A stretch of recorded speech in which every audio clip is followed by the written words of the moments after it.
Are you tired of dealing with costly breakdowns and unexpected repairs? Well, today is your lucky day because we're here to share some valuable tips for basic preventive maintenance for backhoe loaders.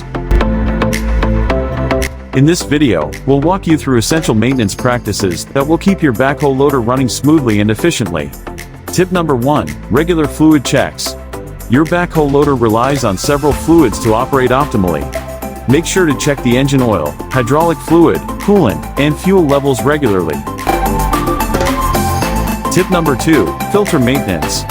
Filters play a crucial role in keeping your machine clean and efficient. Tip number 3. Follow a maintenance schedule. Consistency is key when it comes to preventive maintenance. Create a detailed maintenance schedule and stick to it religiously.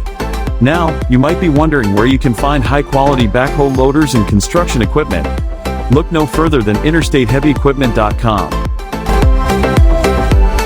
Our website offers a wide range of reliable, pre-owned equipment at competitive prices. Whether you're buying or selling, visit interstateheavyequipment.com today and take advantage of our user-friendly platform to connect with potential buyers or explore a vast inventory of top-notch equipment. For more information or to speak with one of our knowledgeable representatives, give us a call at 469-370-7501. Our team is ready to assist you with any questions or inquiries you may have. Remember, taking care of your backhoe loader is the key to a successful construction operation. Follow these tips, visit interstateheavyequipment.com, and let us help you make the most out of your investment.